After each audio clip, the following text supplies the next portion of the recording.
Nah, jamaah rahimakumullah, kita sekarang akan perdalam tentang perkara-perkara yang bisa membatalkan amal, yaitu lawan dari ikhlas. Jadi ikhlas itu musuhnya banyak. Salah satunya adalah ar-riya. Riya terbagi menjadi dua. Ada riya jali, riya khafi. Riya jali yang seperti kita kenal itu namanya adalah musyrik, menyekutukan Allah.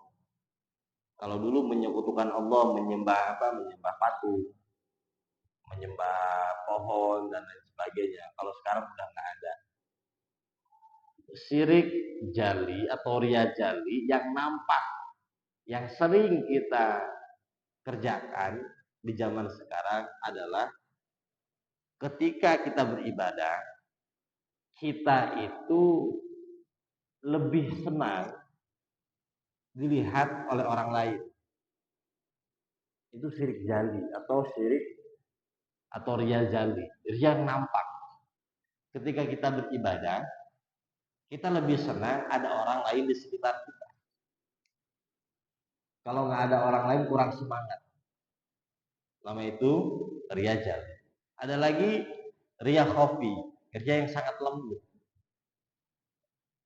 Dia ketika beribadah, meskipun sendiri ataupun banyak, dia nggak peduli. Akan tetapi lebih suka kalau di banyak orang. Dia nggak peduli ada orang, nggak ada orang, dia tetap ibadah, tetap dia zikir, tetap dia sholat, tetap dia baca Quran, tetap dia bersedekah. Akan tetapi lebih suka kalau ada orang. Nah, itu tanda-tanda kita sudah kemasukan riya khafi. Jadi nggak cukup pandangan Allah, itu nggak cukup. Butuh pandangan manusia, butuh pendengaran manusia, butuh penilaian manusia. Jadi kalau riya jali jelas-jelas kita merasakan akan hal itu. Kalau ada orang kok lebih semangat ya dibanding sendirian. Kalau lagi banyak orang baca Qur'annya panjang, tapi kalau sendiri kuliah kulhu. Nah, itu tanda-tanda kita kemasukan riya. Kalau riya hobi, dia sendiri mau banyak tetap dia melakukan ibadah, akan tetapi lebih suka, lebih senang kalau dilihat banyak orang. Nah, itu secara garis besar tentang riya. Ada lagi pembatalan pahala yang kedua adalah tentang sum'ah. Apa itu sum'ah? Senang didengar kabar beritanya. Senang menjadi pusat perhatian. Senang viral. Atau ketika melakukan ibadah, ada maksud terselubung lain agar dia mampu menarik manfaat dari orang lain. Ketika dia berbicara, dia melakukan amal, lalu dia ungkapkan amal tersebut, dia ingin menarik perhatian dari orang lain. Nah, lawan dari sum'ah adalah khomul. Apa itu khomul? Menyendiri, membenamkan diri di tanah ketidakketerkenalan. Dalam hikam dijelaskan, idfin wujudaka fil ardil khomul. Benamlah diri Anda di dalam tanah ketidakketerkenalan. Sesungguhnya pohon yang ditanam tidak dalam itu akan gampang jatuh. Berbeda halnya pohon yang ditanam dengan akar yang dalam, dia tidak akan mudah tergoyahkan oleh angin. Seperti halnya pohon korma. Korma itu setelah ditanam, di atasnya ditaruh batu. Agar apa? Agar akarnya kuat ke bawah. Setelah akarnya kuat ke bawah, baru batu itu disingkirkan. Maka setelah dia menjadi pohon yang besar, karena akarnya kuat ke dalam, dia tidak akan mudah goyah. Kenapa kita mudah sekali futur, mudah sekali kita hilang semangat dalam ibadah. Karena bisa jadi ibadah yang kita kerjakan tidak didasari motif yang baik. Kita didasari motif selain Allah Subhanahu wa taala. Jadi gampang melehoy, gampang udahan ibadah yang kita kerjakan. Ada lagi pembatal pahala taat kita adalah al-kibr. Kibir. Apa itu kibir? Kibir adalah dalam konteks Rasulullah Shallallahu Alaihi Wasallam memberikan pandangan kepada kita tentang apa sih itu kibir. Kata Rasulullah Shallallahu Alaihi Wasallam, ini adalah hadis qudsi, al kibriyau ridani wal azamatu izari. Faman naza'ani wahidan minhuma qazaqtuhu finnari. Al kibriya.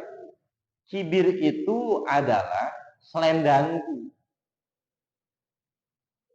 dan keagunganku. Jadi kibir itu adalah atributnya Allah Subhanahu wa taala. Kenapa kita disebut hamba? Karena kita adalah abdun dari al-ma'bud, yaitu Allah Subhanahu wa taala. Kenapa kita harus beribadah? Karena ibadah itu adalah untuk melepaskan segala atribut-atribut ketuhanan yang sering kita pakai. Kenapa di dalam sholat ada yang namanya ruku, ada yang namanya sujud. Ruku dan sujud adalah puncak kehambaan. Kita harus menempatkan diri kita di dalam tempat yang serendah-rendahnya. Karena memang kita adalah seorang hamba. Tapi pada prakteknya, seringkali kita menggunakan kainnya Allah dalam kehidupan kita. Nah, kata Allah Subhanahu wa taala, barang siapa yang menggunakan keduanya, selendangnya Allah dan sarungnya Allah, maka orang tersebut akan aku tenggelamkan di dalam neraka. Salah satu dosa yang langsung kontan Allah bayar adalah dosa kibr. Nggak perlu nunggu waktu lama, langsung Allah bayar. Kalau dosa maksiat itu kadang di spending time oleh Allah. Dikasih waktu jeda agar kita berpikir. Tapi kalau kibr, ini adalah salah satu dosa yang langsung Allah cabut, yang langsung Allah berikan peringatan. Karena ini adalah salah satu hal yang tidak boleh kita pakai tentang pakaiannya Allah Subhanahu wa taala. Nah, dalam konteks lain Rasulullah Shallallahu Alaihi Wasallam memberikan pandangan juga kepada kita tentang apa sih itu kibr. Kata Rasulullah, al kibru batarul haqqi wa ghamtun nasi. Kibr adalah menolak kebenaran. Kenapa kita menolak kebenaran? Karena kita merasa benar. Kita merasa unggul, merasa pintar, merasa cerdas, merasa punya kualitas. Sehingga kita tidak mampu melihat persepsi kebenaran yang ada pada pihak orang lain. Kita menutup mata kita dari melihat kebenaran yang ada pada pihak orang lain. Kita menganggap kita dan kelompok kita yang paling benar, yang lain salah. Nah, ini makanya dilarang dalam Al-Quran itu at-ta'assub. Ta'assub itu merasa diri kita dan kelompok kita yang paling benar. Karena akan mengakibatkan al-kibru. Salah satu tanda yang kedua al-kibru adalah wa ghamtun nas. Merendahkan orang lain. Kita menganggap orang lain bodoh, menganggap orang lain nggak pinter, menganggap orang lain itu rendah, hina. Apalagi sekarang zaman pilpres, kita gampang sekali menyalahkan pilihan orang lain, menganggap pilihan kita yang paling benar, yang lain salah. Pilpres itu seperti kita suka bola, Ada yang suka MU, ada yang suka Real Madrid. Tidak bisa kita paksakan orang yang suka MU harus suka Real Madrid, nggak bisa. Ini tentang selera. Jadi banyak sekali hal-hal yang bisa membuat kita itu kiber. Salah satunya adalah ilmu, nasab, jabatan, pangkat, dan lain sebagainya. Itu yang bisa membuat kita kiber. Lalu ada lagi pembatalan pahala yang selanjutnya adalah takabur. Takabur itu apa? Salah satu hal yang sering kita idap namun tidak kita rasakan. Nah, insya Allah pembahasan tentang pembatalan pahala pahala ibadah akan kita lanjutkan di minggu yang akan datang. Allahumma biqil. Assalamualaikum warahmatullahi wabarakatuh.